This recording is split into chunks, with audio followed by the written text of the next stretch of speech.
pasiennya mengalami keracunan paracetamol. Udah kelihatan materinya? Belum, Pak. Belum.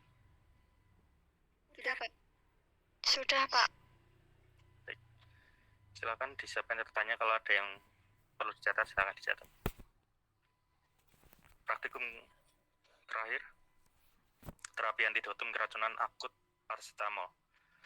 Jadi kalau tiba-tiba orang atau pasien setelah minum paracetamol kok mengalami gejala-gejala keracunan yang ditimbulkan oleh paracetamol, maka bisa segera diberikan antidotum atau penawar racun, yaitu menggunakan N-acetylcysteine.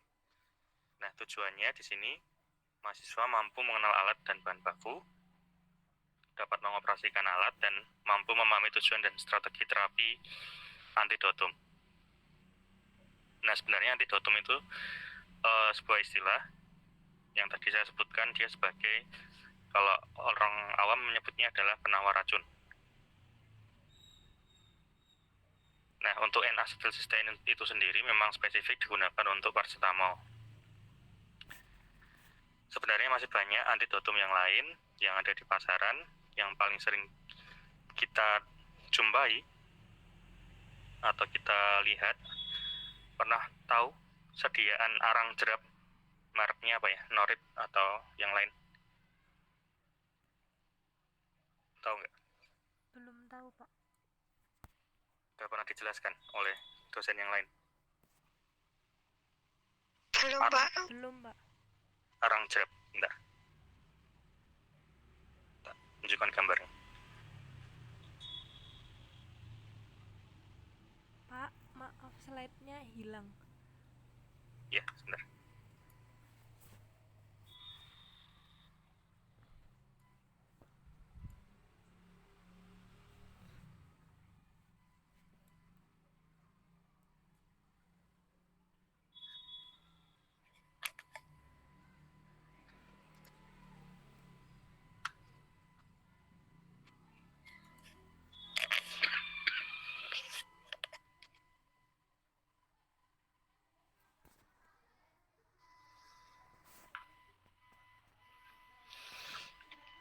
Kalau arang selain digunakan untuk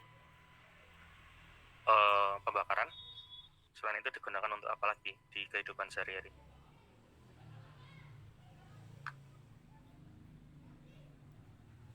Untuk apa lagi? Pernah nyaring air nggak? Pernah. Nah, Kayaknya apa? Pernah yang pakai batu kerikil, arang, batu kerikil, sekam, atau ijuk itu yang berwarna hitam itu, kemudian bisa menggunakan kapas dan sebagainya. Nah, salah satunya tadi juga arang. Nah, sifat dari arang yang dapat menyerap bahan lain, kemudian dia juga tidak berasa, nah itu dimanfaatkan untuk salah satunya untuk antidotum juga, atau obat penawar, dengan cara dia akan menyerap bahan-bahan yang tidak dibutuhkan, kemudian akan dikeluarkan bersama dengan ekskresi.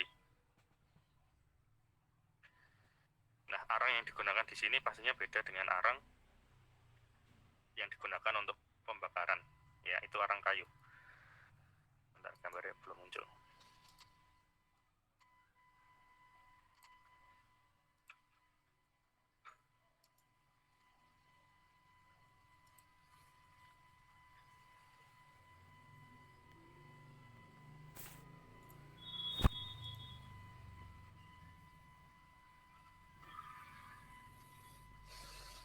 Terus kemudian sambil menunggu gambarnya, arang juga di zaman sekarang, di perkembangan zaman ini juga digunakan untuk kosmetik. Ada yang pernah pakai kosmetik dari arang? Contohnya untuk apa sediaannya?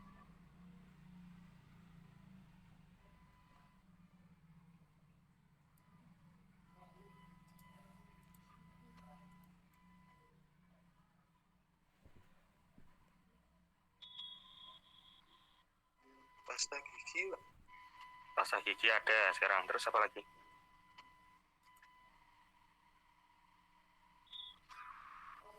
Yang laki-laki itu sering pakai harusnya. Atau pernah lihat? Sabun muka tahu? Tahu, Pak. Ini apa? Yang merek apa yang ada arangnya?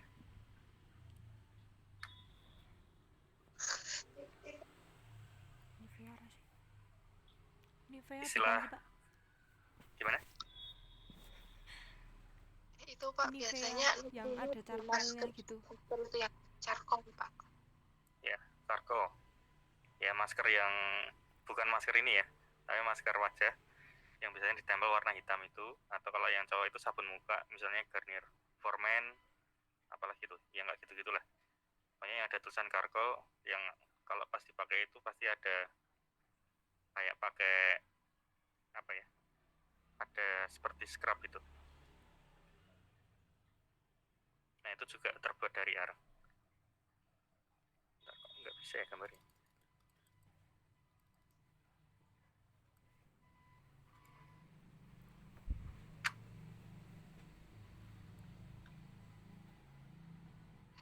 Saya tunjukkan langsung aja di gambar. Sini. Kelihatan nggak? Belum kelihatan, Pak. Belum, Pak. Nggak bisa diperbesar sayangnya.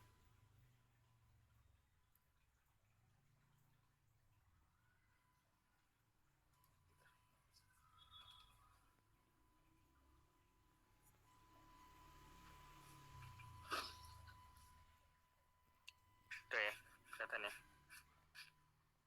Kelihatan, Pak. Ya, ini mereknya Norit. Isinya arang tapi bentuknya nggak kayak gini ya. Bentuknya tablet-tablet seperti itu. Kemudian ketika terjadi keracunan atau diare seperti itu bisa digunakan untuk menyerap racun-racun yang ada di dalam tubuh. Kayak gitu. Salah satu mereknya ini.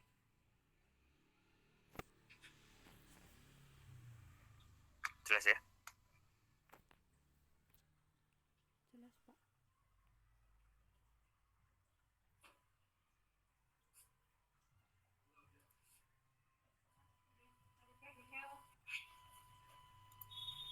Saya lanjutkan lagi sebentar.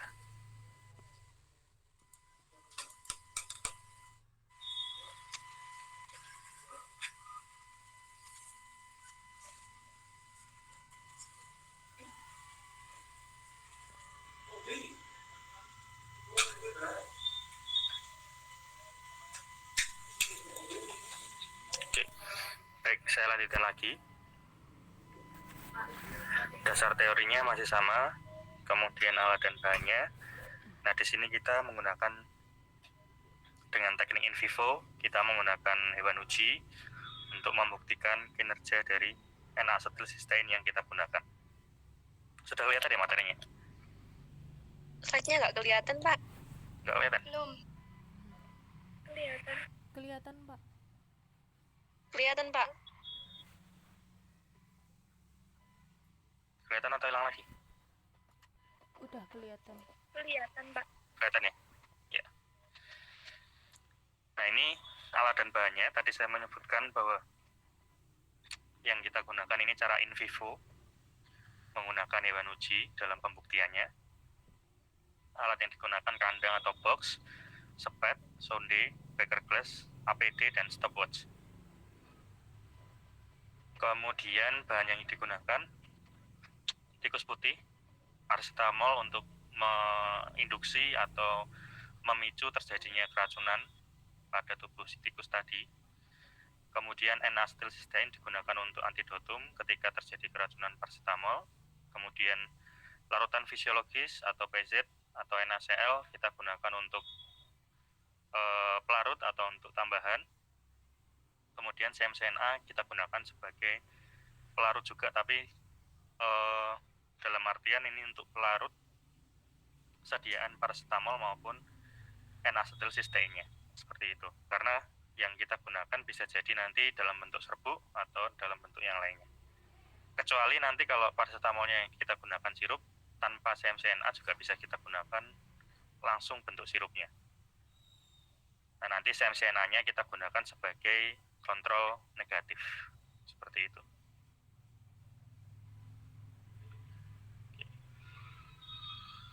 Cara kerjanya, kita siapkan 3 kelompok dengan masing-masing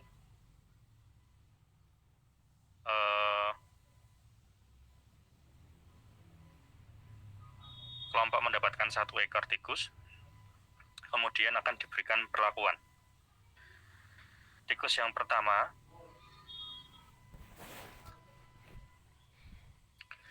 diberikan secara peroral suspensi paracetamol atau sirup paracetamol, kita nggak tahu nanti.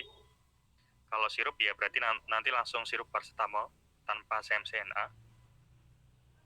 Tapi kalau yang kita gunakan paracetamolnya serbuk, ya berarti kita harus larutkan dulu ke CMCNA dengan dosis 150 mg. Kemudian catat saat timbulnya gejala sianosis. Ada yang tahu sianosis itu apa?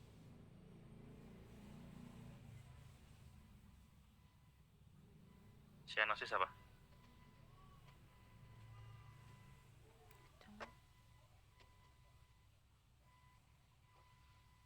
Itu bukan Mbak kondisi ketika jari tangan, kuku dan bibir warnanya biru? Warna biru. Ya, terjadi karena apa? Kok bisa jaringan atau organ tubuhnya berwarna biru? Kekurangan oksigen dalam darah? Ya, kekurangan oksigen di dalam darah. Ya, sudah tepat jawabannya. Jadi sianosis adalah secara fisik tampak di dalam organ, warna organnya itu menjadi kebiruan.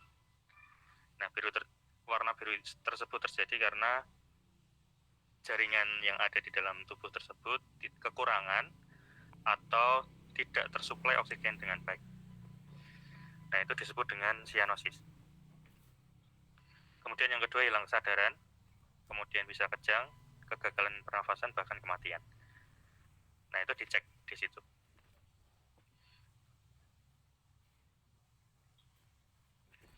Tikus yang kedua diberikan peroral suspensi paracetamol juga, tetapi perbedaannya nanti setelah timbul sianosis atau kebiruan di tubuh tikusnya, kita berikan suspensi N-asetilsistein dengan dosis 176 mg.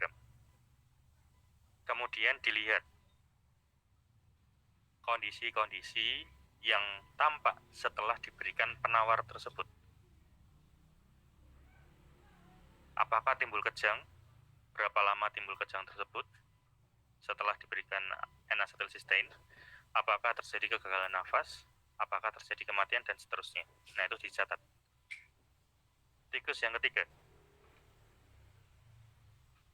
Tikus yang ketiga diberikan atau diperlakukan sama dengan tikus yang kedua. Bedanya pemberian N-asetilsisteinnya dilakukan pada saat gejala kejang mulai nampak. Dosisnya sama obatnya. Kemudian catat sampai timbulnya kematian. Ya, sianosis timbul warna biru di mukosa biasanya atau di kulit tertentu. Kemudian kita bandingkan antara tikus 1, 2, 3, datanya seperti apa. Apakah ada perbedaan atau tidak. Kalau diringkas, cara kerjanya menjadi seperti ini.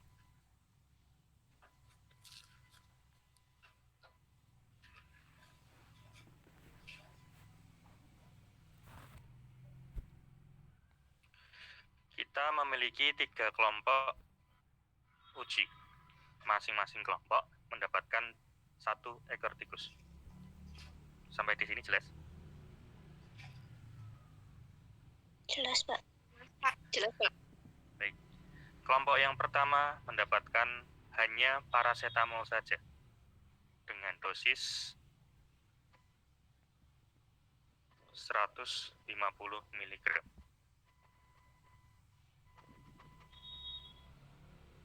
Kemudian dicatat waktunya, misalnya di sini jam 8. Lalu diamati timbul sianosis jam berapa. Misalnya 10 menit berikutnya. Kejangnya 15 menit berikutnya. Gagal nafas 5 menit lagi. Kematian jam 8.30. Nah, kelompok pertama ini tikusnya akan dikorbankan langsung karena dia tidak diberikan antidotum. Nah, di sini kita ingin mengukur nantinya apakah ada pengaruh N-asetilsistein atau tidak. Nah, kelompok 1 ini anggap saja kita gunakan sebagai kontrol. Bahwasanya PCT menyebabkan kematian atau keracunan pada tubuh si tikusnya. Kelompok 1 sudah jelas cara kerjanya? Jelas, Pak. Baik. Kelompok kedua. Tikus kedua diberikan sama PCT dengan dosis 150 mg. Misalnya di sini jam 8 juga. Kemudian pada saat dia terjadi cyanosis, misalnya jam 8:10, di titik ini dia diberikan penawar antidotum N-asetilsistein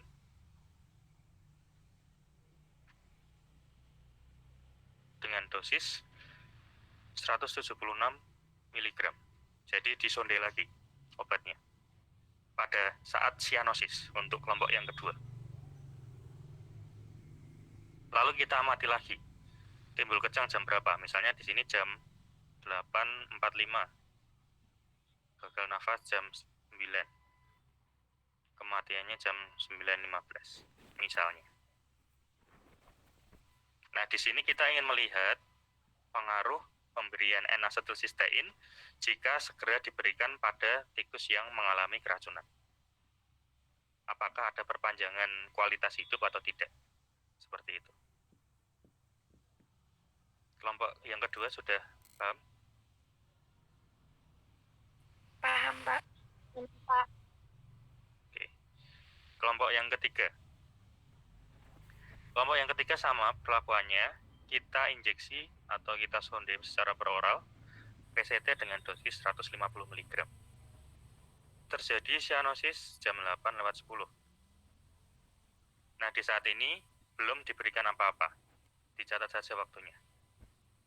Kemudian dilihat lagi, apakah timbul kejang atau tidak. Misalnya kejangnya jam 8:15. Nah, saat kejang ini, untuk kelompok ketiga kita berikan N-asetilsistein juga dengan dosis 176 mg. Kemudian diamati gagal nafas, misalnya jam 8:30, kemudian kematian jam 9. Nah, untuk kelompok kedua dan ketiga ini kita ingin membandingkan mana yang lebih baik, waktu yang tepat dalam pemberian antidotum dalam menyelamatkan atau meningkatkan kualitas hidup dari tikusnya. Apakah berbeda atau tidak, atau sama aja? Jadi kalau sama aja berarti pemberian secara cepat-cepat atau secara lambat atau telat seperti itu tidak menjadi pengaruh. Tetapi kalau waktu yang berbeda tersebut mempengaruhi hasil akhirnya, maka pemberian atau waktu pemberian tersebut tadi dapat mempengaruhi hasil akhir dari pemberian antidotum. Seperti itu. Jadi kita ingin membuktikan kapan waktu yang tepat, efek yang lebih baik dari pemberian antidotum N-asetilsistein. Seperti itu. Ada pertanyaan?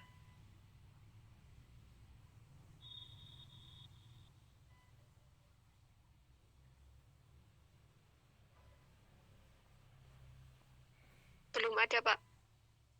Belum ada. Baik. Nah, pemberian PCT 150, kenapa kok nggak dihitung dosisnya dulu? Ya, karena kita memang bertujuan untuk membuat atau mengkondisikan, menginduksi, memberikan respon keracunan kepada si tikus tadi. Nah, kalau dosis yang tepat, kalian harus menghitung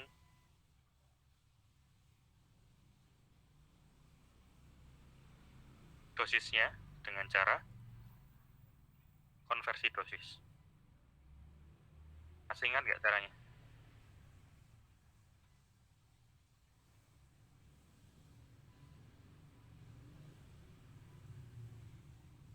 Misalnya ada dosis PCT untuk manusia berat badan 70 kilo, satu kali minumnya 500 mg. Nah, untuk tikus dosisnya berat badan 200 gram. Berapa dosisnya di sini? Masih ingat nggak caranya?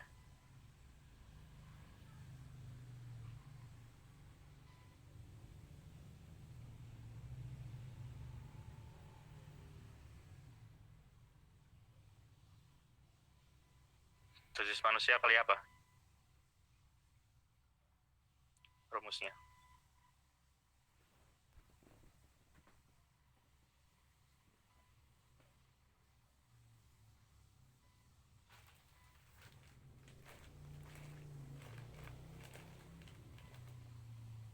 Dosis manusia dikali apa? Rumusnya. Untuk mengetahui dosis tikus berat badan 200 gram.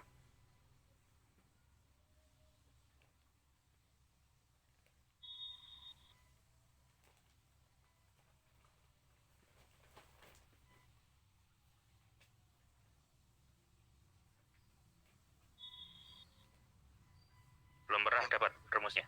Pakai tabel itu, Pak. Ya, apa namanya itu? Tabel apa?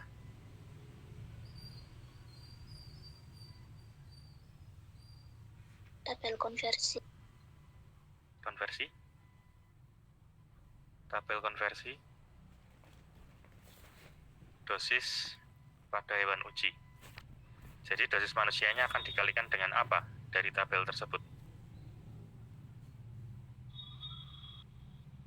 Akan dikalikan apa di sini pada tabel tersebut?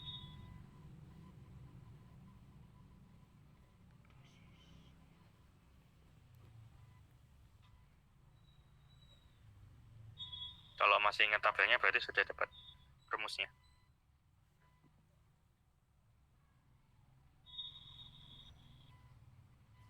Dikali dosis hewan ujinya, Pak. Kan yang ditanya dosis hewan ujinya. Masa dosis manusia kali dosis hewan uji? Nanti hasilnya gimana? Dosis manusia 500 dikali yang ditanyakan. Hasilnya apa berarti nanti di sini?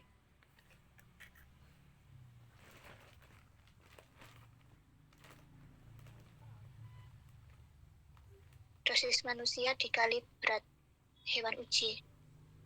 Dikali berat hewan uji.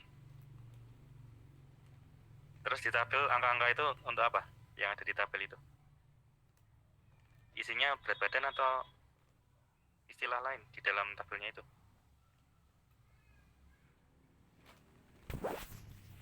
Titik-titik konversi.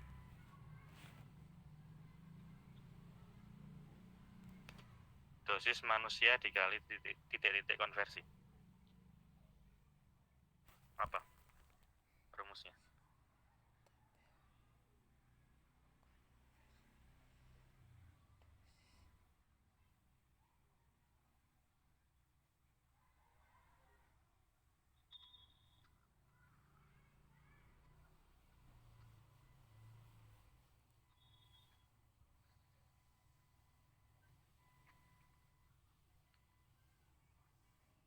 Lupa.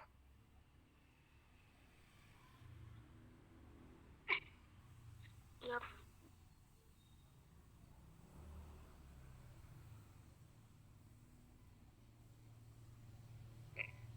Faktor konversi.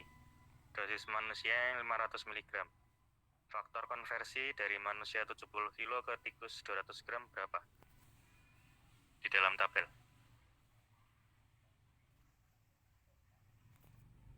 .56 bukan, Pak? Faktor konversi dari manusia ke tikus 200 gram. Cara bacanya gimana tabelnya? 0,018, Mbak. 0,018. Kalau 56 itu kebalikannya. Berapa hasilnya?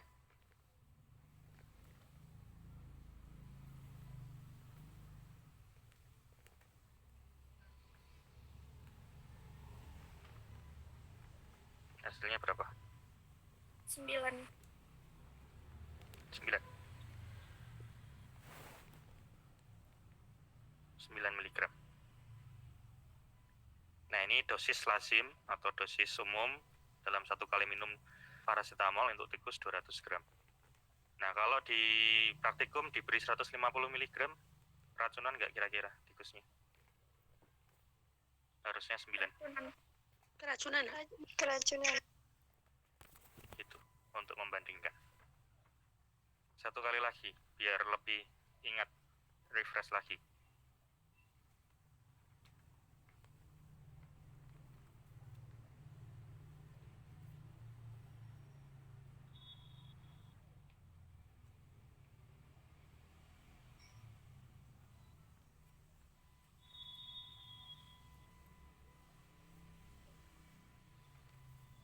Kalau yang ditanya dosisnya mencit 30 gram. Berapa dosis mencit 30 gram jika diketahui dosis paracetamol untuk manusia 70 kilo 500 mg. Ketemunya berapa dosis mencitnya?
Berapa?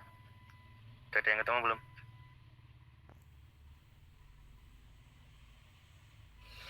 Yang dilakukan apa dulu pertama?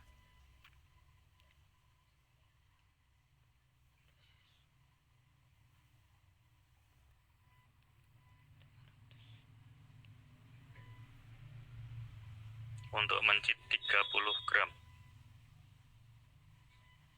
Mencari dosis mencit 20 gram. Ya, caranya?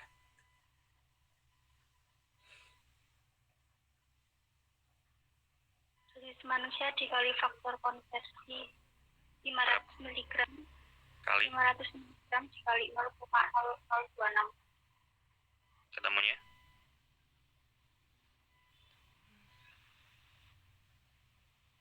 Satu koma tiga. 3. Terus langkah selanjutnya?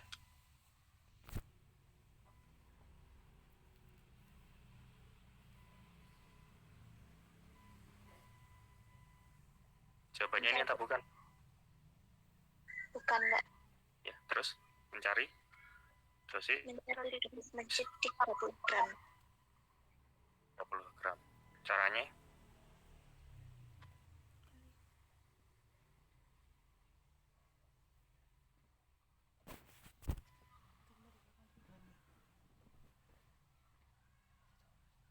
Berapa?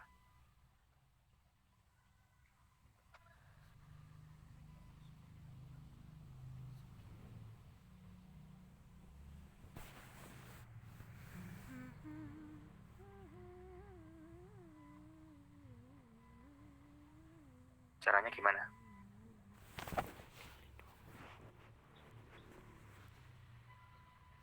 Berat mencit 30 gram dibagi berat mencit 20 gram dikali dosis mencit 20 gram.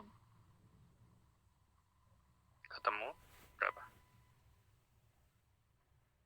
1,95.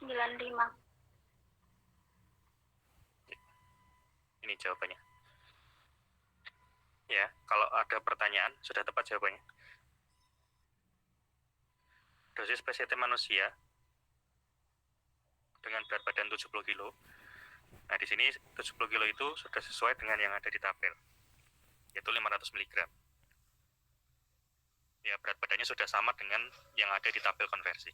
Pertanyaannya, berapa dosis mencit berat badan 30 gram? Ada nggak berat badan mencit 30 gram di dalam tabel? Nggak ada. Nggak ada. Karena nggak ada, maka kita harus cari dulu untuk dosis mencit dengan berat badan yang ada di tabel. Berapa berat badan mencit yang ada di tabel? 20 gram. Ya, 20 gram. Ya. Kemudian dihitung kayak rumus yang pertama tadi. Dosis manusia dikali faktor konversi. Dosis manusianya 500 mg dikali faktor konversi dari manusia 70 kilo ke mencit 20 gram, maaf.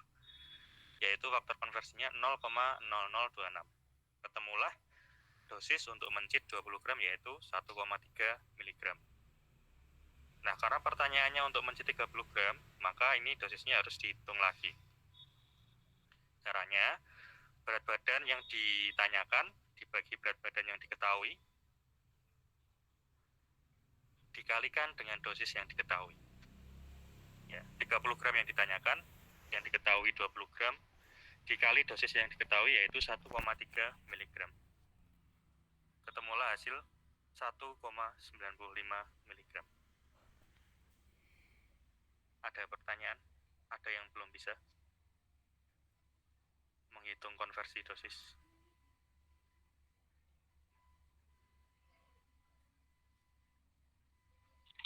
Jelas, Pak. Kalau ditanya bisa menghitungnya semuanya? Yang belum bisa siapa? Saya, Pak. Saya Pak, masih bingung. Bingungnya di mana? Yang sebelah mana yang bingung? Yang dikonversi itu Pak, yang berat badan itu. Punya tabel konversi nggak? Catatannya masih punya nggak? Atau download dulu Iya tabel Pak, konversi? ini ada di download. Udah punya tabelnya? Ini yang tanya siapa tadi? Afi sama? Nggak kelihatan soalnya. Elsa? Atau siapa tadi? Iya, Pak. Ya, udah punya tabelnya? Belum, Pak. Ya download dulu. Atau cari catatannya yang dulu. Kalau nggak punya tabelnya nggak bisa ngerjakan.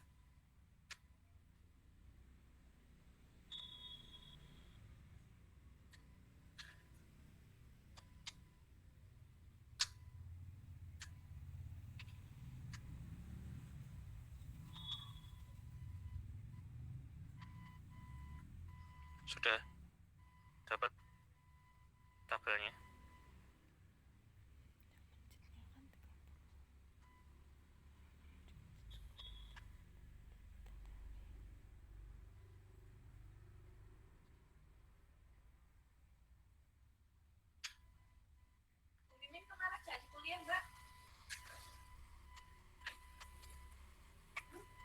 Sudah punya tabelnya?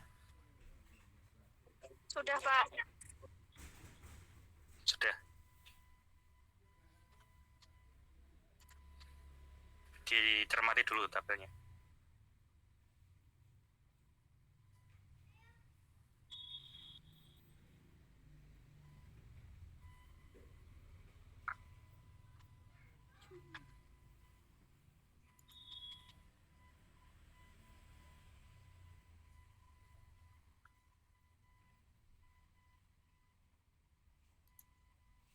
Kemudian dicatat rumus yang ada di tampilan ini.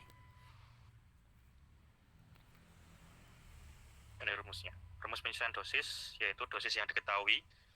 Jadi yang diketahui itu tidak hanya dari dosis manusia ya. Kebetulan soalnya yang ini yang diketahui dosis manusia. Bisa jadi nanti yang diketahui dosis mencit, nanti yang ditanyakan dosis manusianya berapa. Nah, rumusnya sama pakai rumus ini juga. Sudah dicatat?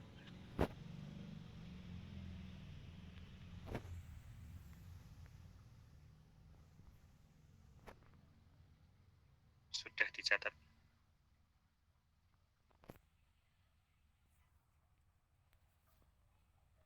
Sudah, Pak.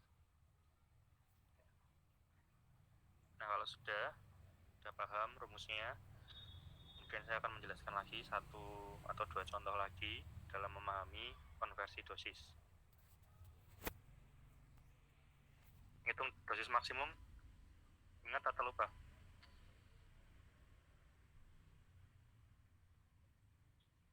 Kalau ditanya menghitung dosis maksimum bisa nggak? D per DM, 1 kali 1 hari. Bisa, Pak. Bisa?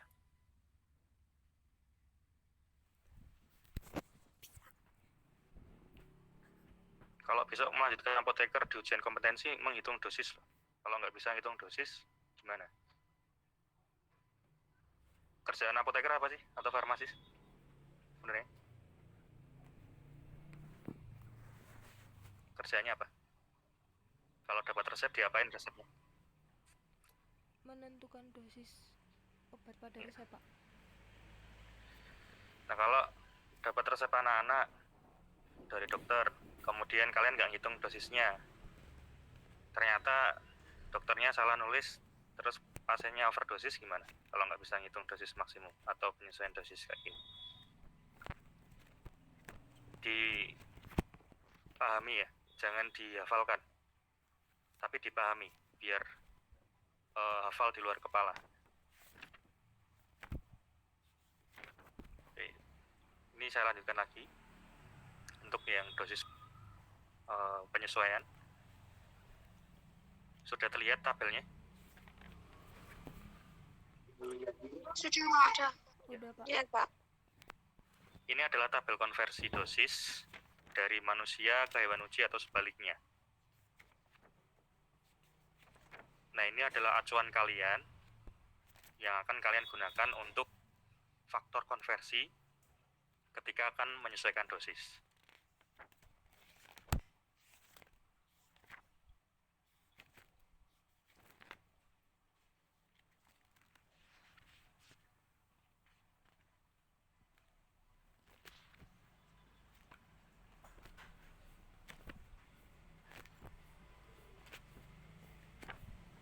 Oke. Nah, caranya untuk membaca tabel ini, bagian yang ke atas ini, yang ini adalah yang diketahui. Ini yang diketahui. Ya, diketahui. Yang bagian berdiri ini. Yang bagian mendatar, yang ke samping, ini adalah yang dicari. Contohnya, tadi di soal yang diketahui adalah dosis manusia dengan berat badan 70 kg. Nah, kalau yang diketahui manusia 70 kg, maka kalian harus berangkat dari sini dulu. Yang dicari atau yang ditanyakan tikus dengan berat badan 200 gram. Ya. Dilihat yang mendatar, yaitu yang ini. Manusia ke tikus, berapa faktor konversinya? Nah, ini ditemukan sumbu X sama Y-nya. Yaitu 0,018.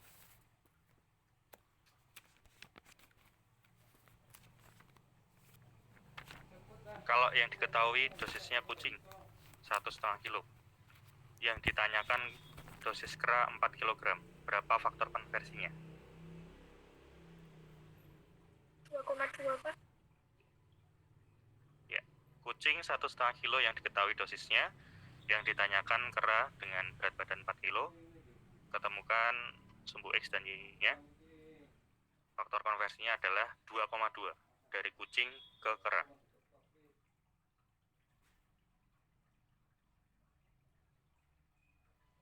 Satu lagi.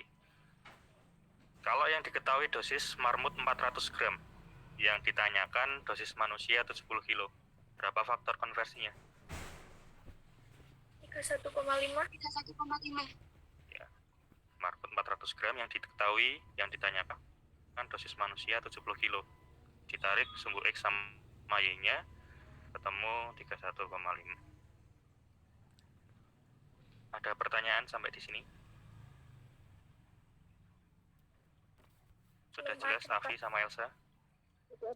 Sudah jelas, Pak. Elsa?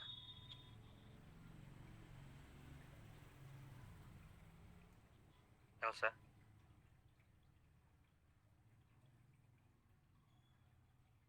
Masih di classroom nggak? Elsa?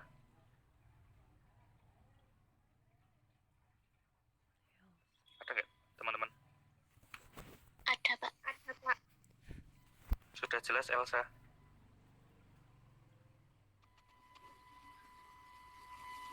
Sudah jelas Elsa?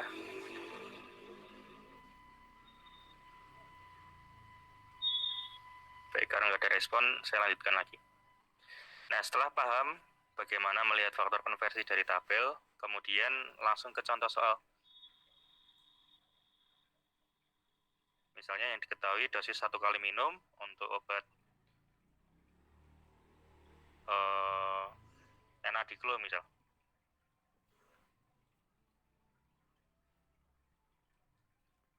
Manusia 70 kilo. Enggak, saya rubah aja biar ada variasi. Dosis Enadiclo untuk kera 4 kilo, yaitu ini misalnya ya, 5 mg. Yang ditanyakan dosis 1 kali minum Enadiclo pada manusia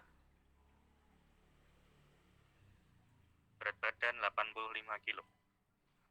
Yang A ini yang ditanyakan, yang A yang diketahui, yang B yang ditanyakan. Caranya adalah kita lihat dulu. Dari kera 4 kilo ke manusia 85 kilo, di tabel ada nggak faktor konversinya? Nggak ada. Nggak ada. Nggak ada, Pak. Nggak ada. Nggak ada. Karena nggak ada, maka kita sesuaikan dulu. Yang nggak ada yang mana? Yang kera atau yang manusia berat badannya? Manusia. Yang manusia, Pak. Manusia, Pak. Oke. Karena yang manusia adanya yang 70 kilo, maka kita sesuaikan dulu. Yang pertama, kita akan melakukan perhitungan dosis Enadiclo untuk manusia dengan berat badan 70 kilo. Nah, caranya tadi dirumus ya. Dosis yang diketahui untuk kera 4 kilo berapa? 5 mg. Ya.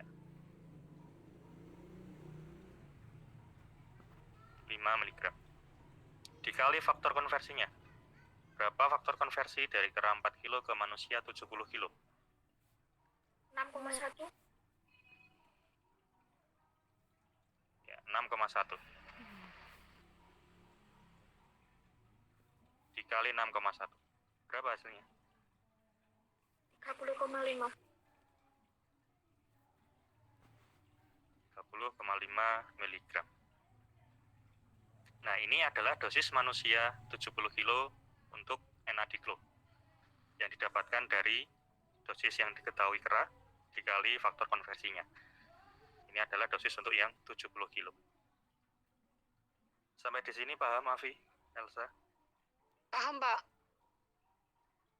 Paham, Pak. Baik.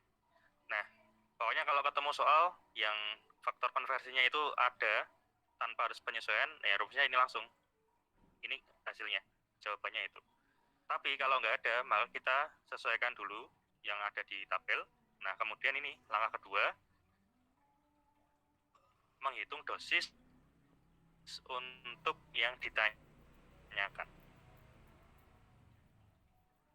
Yang ditanyakan dosis manusia dengan berat badan 85 kg. Rumusnya tadi adalah dosis yang ditanyakan, berat badan yang ditanyakan dibagi berat badan yang diketahui dikali dengan dosis yang diketahui. Berat badan yang ditanyakan berapa kilo? 85, Pak. 85. Dibagi berat badan yang diketahui berapa? 70, Pak. 70 kilo. Dikali dosis yang diketahui. Dosis 70 kilo tadi. Berapa? 30,5.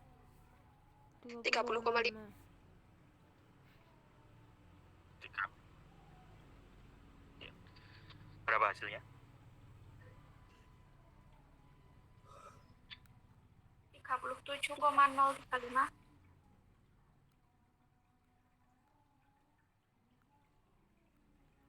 37,03. Gini.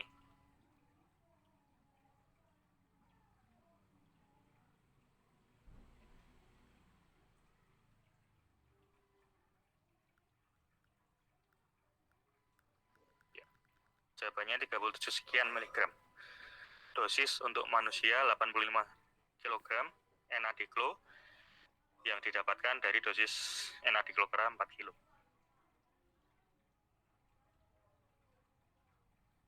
Ada pertanyaan? Sudah jelas semuanya? Sudah jelas, Pak. Jelas, Pak. Jelas. Baik. Jelas, Pak. Untuk praktikumnya, ada pertanyaan? Sebelum saya lanjutkan ke KIMET setelah ini.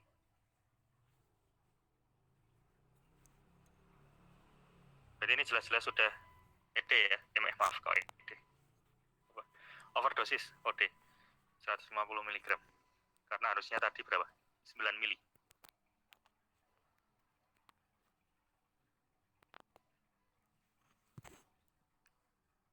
Sudah cukup? Buat UTS-nya materinya dari praktikum berapa sampai berapa, Pak? Terakhir kemarin saya pretest dari apa? Alkohol, CO2, CO, asam salisilat. Sampai asam salisilat ya kemarin nih? Kalau nggak salah. Iya, Pak. Iya. Iya, Pak. Baik, materinya dari alkohol, CO, asam salisilat, dan obat simpatik. Karena kita sudah praktek. Selain itu, kita akan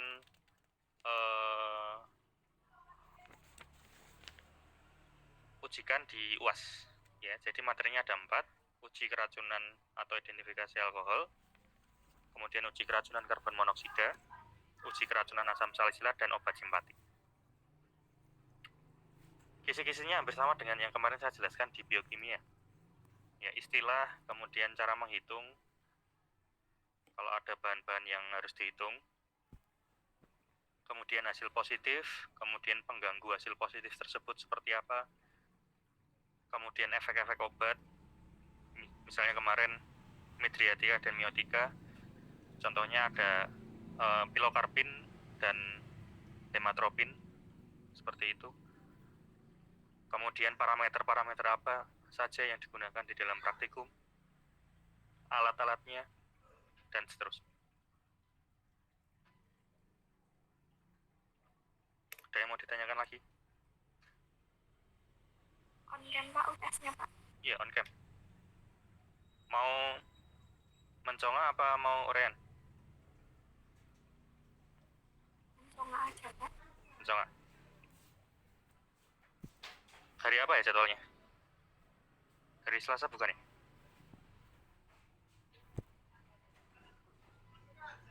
Tak lihat jadwalnya dulu. Soalnya hari Selasa ada rapat lagi.